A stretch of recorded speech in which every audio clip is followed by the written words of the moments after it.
Hi, this is Brian. I want to give you a little context on what you're about to watch. This is an introduction to one of our Mastery Series sessions. We have 25 classes like this as part of our 300-day Optimized Coach certification program, in which we help people move from theory to practice to mastery so they can master themselves, serve heroically, and empower others to do the same. Now, we've had nearly 2,000 people from nearly 70 countries go through our Optimized Coach program. About half of the people who go through the program are coaches who want to take their coaching practice to the next level, or they are aspiring coaches who want to become full-time coaches. The other half, and it's weird because almost exactly half want to do one or the other, are going through the program because they want to master their lives and become better executives, educators, doctors, entrepreneurs, moms, dads, and humans, even though they don't plan to be professional coaches per se. You can learn more about the program at optimize.me/coach. For now, I'm excited to share the introduction to one of those Mastery Series sessions. I hope you love it. And if you're feeling it, we'd be honored to welcome you to our Optimize Coach program. Let's change the world, one person at a time, together, starting with you and me today.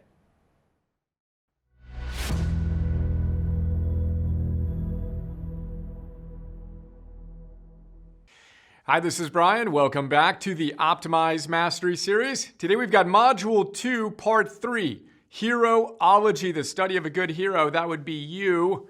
Today we're going to talk about scientific target practice, looking at the big picture in the first session. The second session, we got our arsenal ready with tools and supplies for our heroic quests. Today we're going to drill some more into the science. We've got 10 big ideas as always. Let's take a quick look and then we'll jump in. The first big idea, the 3 quests. I'm going to propose we have a universal quest, a unique quest, and the ultimate quest. And notice those all begin with the letter U, which just so happens to be the perfect representation of the hero's journey. You start out all fired up, and then you go through a little dip. Then you come out the other side and say, yes, a little bit tougher, a little bit stronger. The second big idea is target practice. Go back to the ancient philosophers, in Greece anyway, and they tell us that we are teleological. We need to have goals, telos, targets. We want to get good at setting targets, setting goals, and moving toward them with power and sustained motivation. As Sonia Lyubomirsky says, one of the leading positive psychologists, happy people have projects.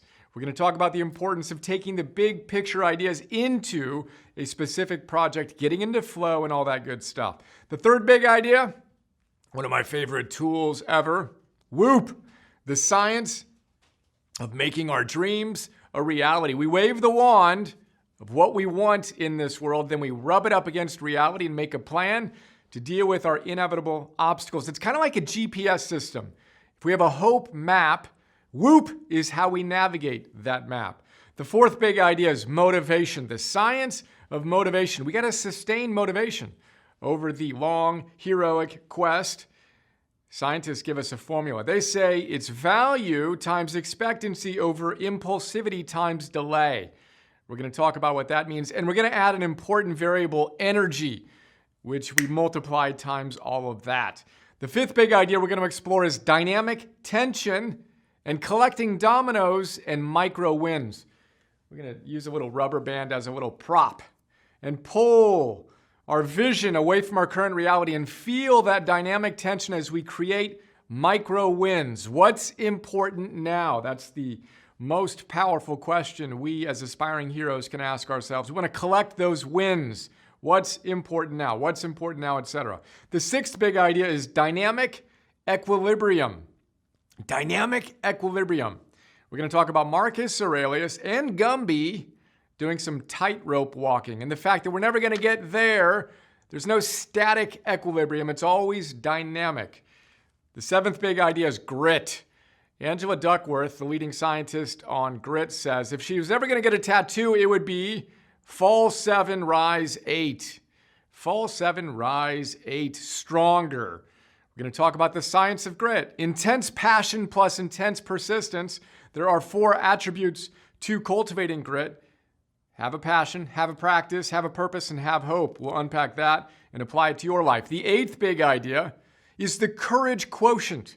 There's one book I finally found on the science of courage. Robert Biswas-Diener, known as the Indiana Jones of positive psychology, has a formula, a quotient for courage. Your willingness to act divided by fear. We need to learn how to control our fear while getting ourselves to take action in the face of that fear. We'll talk about some powerful tools to boost that quotient.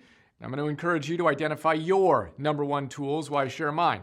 The 9th idea is threat versus challenge. We actually talked about this in the very first idea in Heroology. We're going to revisit it and know that how you perceive stress in your life literally will change how you physiologically respond to it. There's a heroic challenge response and there's a threatened kind of victim response. We want to get really wise about the difference between those two and know that how we perceive stress matters. We're going to practice our bring it on chant along with I'm excited. The 10th big idea, we're going to have 11 today. The 10th big idea is the hero gym. What are you going to find in your hero gym? The last couple sessions, we sent you off with a good hero sandwich and then I think a hero bar. Well, this time we're going to talk about the hero gym. In that hero gym, we have real weights, not styrofoam weights. We have buoyant barbells. We're going to talk about both of those to become anti-fragile. And we have obstacles, which of course make us stronger. All of which leads us to the 11th big idea. In case of, as Mark Devine, the Navy SEAL, would say, war, break the glass. Get the Navy SEAL out. They're going to go to war for us. They're going to go toward the challenges. Well, in case of ... whatever you want to call it, extreme challenge, huge obstacles, break the glass, set us free. This is what we train for. We move toward our challenges. We don't avoid them. Approach versus avoidance will be a big theme today. And we're going to stare down the fear wolf, talk about some more Mark Devine wisdom. That's a quick look at the top 11 ideas today. Let's jump in. All right, our first big idea, the 3 quests plus you, as in the letter U happens to apply to you as well. But the 3 quests that start with you are the following: universal, unique, and ultimate. Let's unpack that, then we'll unpack the you. So universal. Abraham Maslow tells us what one can be, one must be. That's a universal quest. We're all on the quest to become the optimize equals optimist equals best equals eudaimon equals heroic best version of ourselves. That's a universal thing, right? So as Phil Stutz says to me often in our chats, it's almost like a coin. You can take a coin and say, look, we're all simultaneously the same. We all have that universal quest, and flip it to the other side, and we're also simultaneously all unique. So what must you be? What one can be, one must be, but what must you be? Because you will uniquely express that best version of you in your own idiosyncratic way. Which begs the question, what are you here to do? And one of the best ways to answer that is to play your role well. We've all been assigned different roles in our lives, and it's not about blowing up our lives and figuring out what we really want to do when we grow up per se. It's about who am I, what's being asked of me, and how can I show up most powerfully. In our next session, we're going to talk about in my energy, my work, and my love. For now, start thinking about those quests that inspire you. If you could wave a wand and create that ideal within the constraints of your reality, what would it look like? In one of our recent coaching sessions, we had a great interaction I did with one of our coaches named Christy, who's in her 60s, and she finally realized going through the program that her role that she turned pro on was being a mother. Being a stay-at-home mom was the role that she played really, really well. And she laughed and said, well, it only took me decades to really appreciate that that was my quest. So we each have different quests. We each have different roles to play. And we want to know that a good life, as Joseph Campbell says, is one hero's journey after another. Check out Purpose 101, where we unpack these ideas in a lot more depth to help you get clear on what your purpose is. We've got a bunch of great journaling, reflection exercises in there as well. But those are the first 2 U's. We've got the universal, we've got unique quests. Now it's time for the ultimate quest. Can you guess what the ultimate quest is? It's a theme we've already come back to many times. We're going to come back to it again and again and again. The ultimate quest, as I see it, is this moment, right now. Can you close the gap between who you're capable of being and who you're actually being. Boom. That's the ultimate quest. And how we move from the abstract to the concrete, how we move from theory to practice to mastery, it's right now. Those are our 3 U's, the 3 quests that I'll begin with you. Universal, unique, and ultimate. How you doing with each of those? Check in, and as you do, reflect on that U. Here's a U. Perfectly represents the good hero's journey. You start out in the beginning, you see your destination. You can see the quest you want to go on. You're fired up. Yeah. Then what happens? Then you got to go into the dark forest. Oh man, what was I thinking? Oh, pain.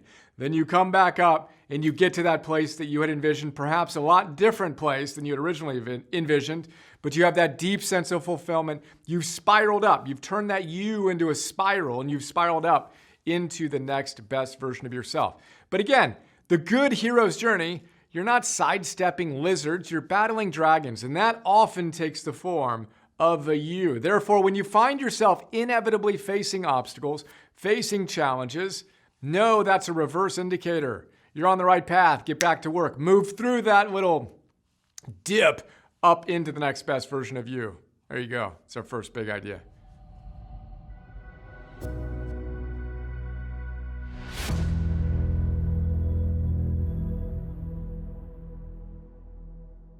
Hey, this is Brian again. I hope you enjoyed that overview of a Mastery Series session and got some wisdom out of it you can apply to your life today.